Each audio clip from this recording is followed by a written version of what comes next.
Kasih karunia dan damai sejahtera dari Allah Bapa kita dan dari anaknya Yesus Kristus menyertai kamu sekalian. Amin. Shalom Bapak Ibu dan saudara-saudari, jemaat yang tetap memberikan waktu untuk beribadah melalui pertangyangan week saat ini, dan yang tetap setia mendengarkan renungan khotbah ibadah pertangyangan melalui media YouTube ini. Kita percaya Tuhan Allah hadir melawat setiap rumah-rumah kita saat ini dan memberkati kita semua.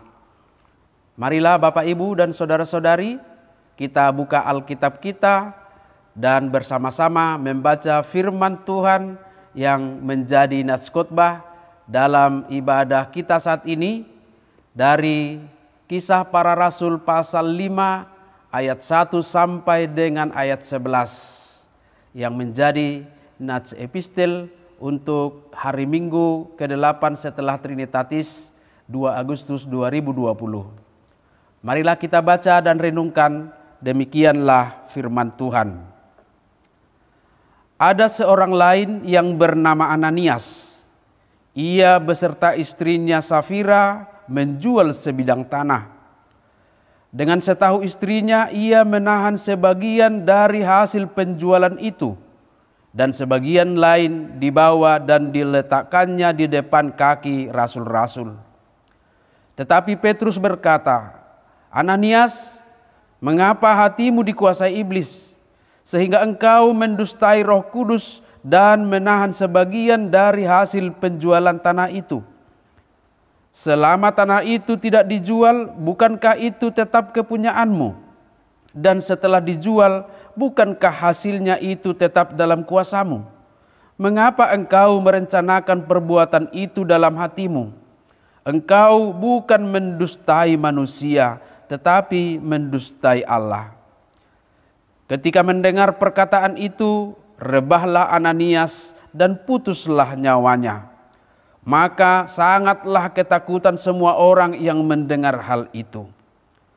Lalu datanglah beberapa orang muda, mereka mengafani mayat itu, mengusungnya keluar dan pergi menguburnya.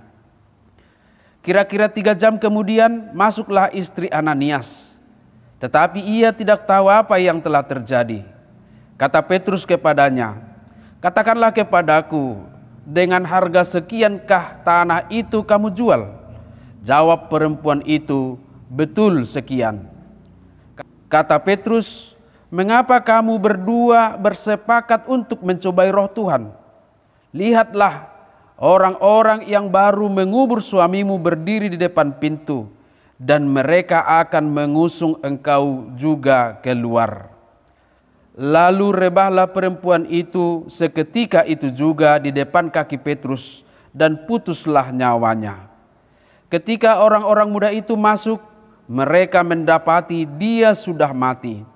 Lalu mereka mengusungnya keluar dan menguburnya di samping suaminya. Maka sangat ketakutanlah seluruh jemaat dan semua orang yang mendengar hal itu. Demikian firman Tuhan. Bapak, Ibu, dan saudara-saudari, mengapa Ananias dan Safira dituduh menggelapkan uang hasil penjualan tanahnya sendiri? Bukankah dia berhak atas uang dan seluruh apa yang dimilikinya? Bukankah dia berhak menyimpan atau membelanjakannya sesuka hatinya? Lalu mengapa ia dituduh menggelapkan sebagian dari uang yang menjadi hak miliknya? Untuk memahaminya kita perlu mengetahui latar belakangnya. Untuk memahaminya kita perlu mengetahui latar belakangnya, yaitu situasi komunitas orang-orang percaya pada waktu itu setelah masa peristiwa turunnya Roh Kudus. Mari kita baca pasal 4 Kisah Para Rasul ini dalam ayat 32 sampai ayat 35. Di sana dituliskan demikian. Adapun kumpulan orang yang telah percaya itu, mereka sehati dan sejiwa. Dan tidak seorang pun yang berkata bahwa sesuatu dari kepunyaannya adalah miliknya sendiri. Tetapi segala sesuatu adalah kepunyaan mereka bersama. Dan dengan kuasa yang besar, rasul-rasul memberi kesaksian tentang kebangkitan Tuhan Yesus, dan mereka semua hidup dalam kasih karunia yang melimpah-limpah. Sebab tidak ada seorang pun yang berkekurangan di antara mereka, karena semua orang yang mempunyai tanah atau rumah menjual kepunyaannya itu, dan hasil penjualan itu mereka bawa dan mereka letakkan di depan kaki rasul-rasul, lalu dibagi-bagikan kepada setiap orang sesuai dengan keperluannya. Catatan penting yang menjadi dasar pemahaman bersama bagi kita dicatat dalam ayat 32. Mereka sehati dan sejiwa, dan tidak seorang pun yang berkata bahwa sesuatu dari kepunyaannya adalah miliknya sendiri, tetapi segala sesuatu adalah kepunyaan mereka bersama. Komunitas yang sudah dipenuhi Roh Kudus telah menjadi sebuah keluarga besar yang sehati dan sejiwa. Dan itu dibuktikan dengan sebuah prinsip bahwa segala harta benda milik mereka, milik perorangan, telah menjadi milik bersama komunitas atau persekutuan itu. Dengan sistem itu tentu tidak ada lagi yang kekurangan, dan tidak ada lagi yang hidup berlebihan. Kelebihan yang satu akan ditutupi kekurangan yang lain. Roh Kudus Tuhanlah yang menggerakkan hati mereka untuk masuk kepada pola hidup komunitas yang demikian, bukan para rasul. Dan kalau kita lanjutkan membaca dalam pasal 4 ayat 36 sampai 37, di sana diberitakan ada seorang yang bernama Yusuf, yang disebut juga Barnabas, yang menjual ladangnya dan hasil penjualannya ia letakkan di kaki rasul-rasul untuk dijadikan milik bersama. Itu bukti pertama yang dicatat dalam kisah para rasul ini. Yusuf yang disebut Barnabas telah memenuhinya dengan baik. Penjelasan ini kiranya dapat kita terima, dan selanjutnya kita mengerti hukum yang terjadi kepada Ananias dan Safira istrinya. Petrus menyatakan bahwa dengan menahan sebagian dari hasil penjualan tanah itu, Ananias dan Safira telah mendustai Roh Kudus. Sebab komunitas itu hakikatnya menjadi satu adalah karena sudah menerima Roh Kudus. Maka siapapun yang merusak sistem yang sudah berlaku di dalamnya, dia telah mendustai Roh Kudus Tuhan. Dengan menahan sebagian dari hasil penjualan tanah yang walaupun itu dulunya miliknya, tetapi oleh ikatan Roh Kudus, suami istri itu, Ananias dan Safira, sesungguhnya telah mengambil, telah menggelapkan uang milik bersama komunitas itu. Uang yang seharusnya menutupi kekurangan anggota komunitas yang lainnya. Kita perhatikan apa yang disampaikan oleh Petrus kepada Ananias dan juga istrinya Safira. Ananias, mengapa hatimu dikuasai iblis, sehingga engkau mendustai Roh Kudus dan menahan sebagian dari hasil penjualan tanah itu? Hati yang dikuasai iblis akhirnya membuatnya berbohong, mendustai Roh Kudus, dan jatuh kepada tindakan kejahatan, yaitu korupsi, menggelapkan sebagian dari uang yang sudah seharusnya menjadi milik bersama itu. Kebohongan mereka berdua telah menjadi pintu masuk kepada kematian bagi mereka. Bahkan kematian mereka menjadi kematian yang tidak berkenan kepada Tuhan. Bapak, Ibu, dan saudara-saudari, menjadi perenungan bagi kita betapa sangat menyedihkannya. Hanya karena sedikit uang, mereka berdua kehilangan nyawa dan kematiannya tidak berkenan kepada Tuhan.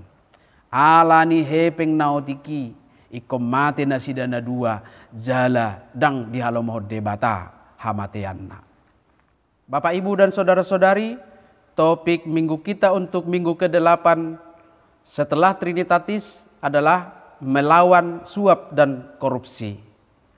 Ini menjadi sebuah seruan bagi gereja, bagi kita sebagai orang-orang percaya, supaya menjadi bagian dari upaya perlawanan kepada kejahatan oleh karena suap dan korupsi. Kita perlu belajar dari peristiwa yang sudah dicatat di dalam nats khotbah kita hari ini.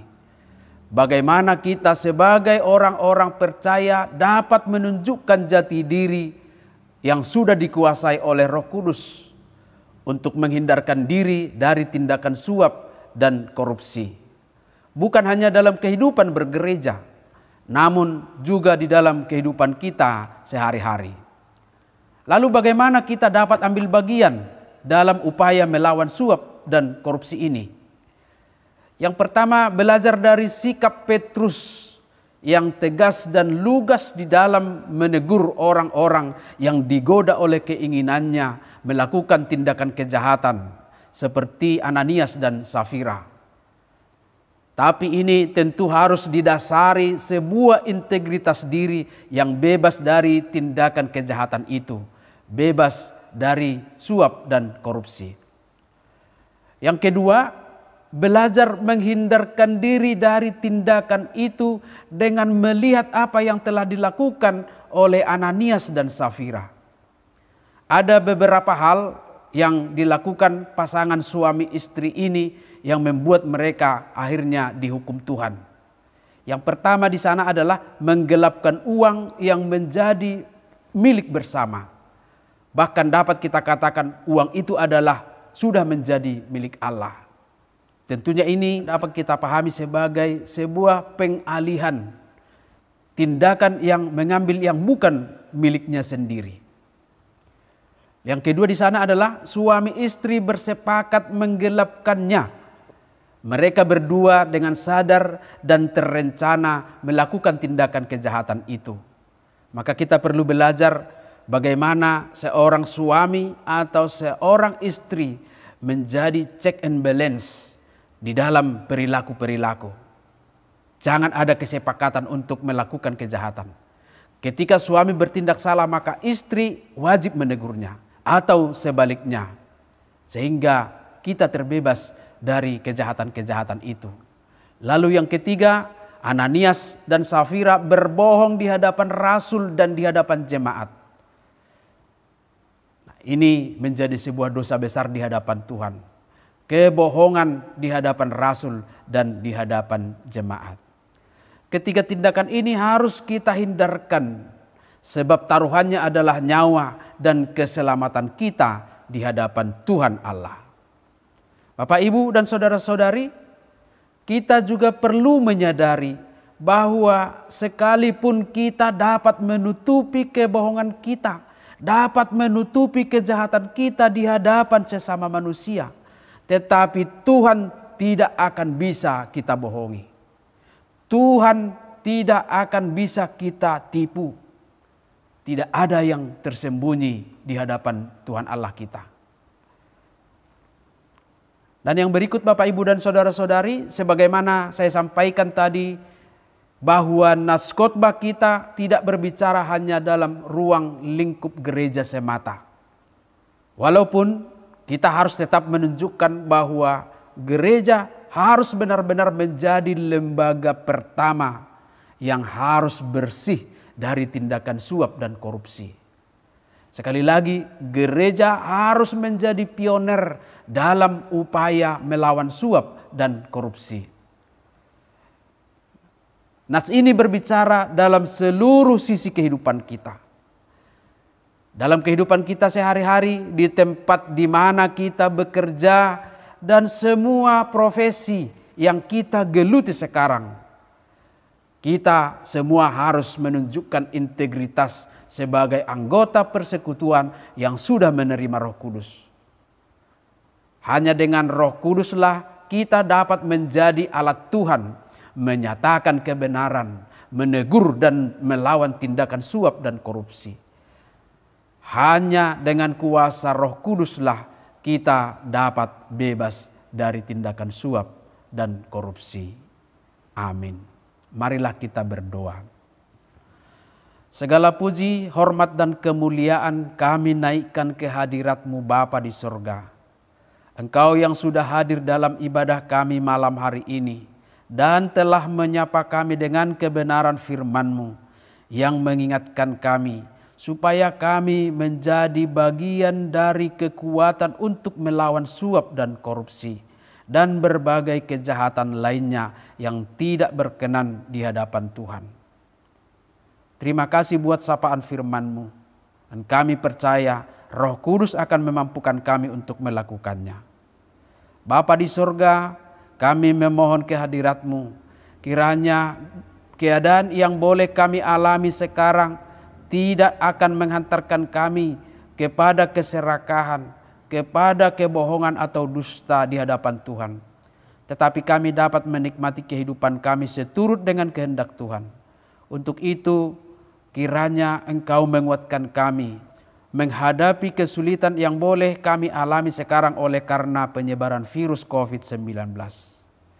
Dan saat ini juga kami memohon kehadirat-Mu, berkat pertolongan dan perlindungan-Mu kepada seluruh pemerintah kami, satuan gugus tugas yang Tuhan tetapkan untuk menjadi ujung tombak di dalam pemutusan virus corona melalui pemerintah kami. Kami berdoa buat mereka ya Tuhan, baik TNI, Polri, dan terlebih tim medis yang bertugas menjaga dan merawat orang-orang yang sakit dan bukan hanya sakit oleh karena virus COVID-19.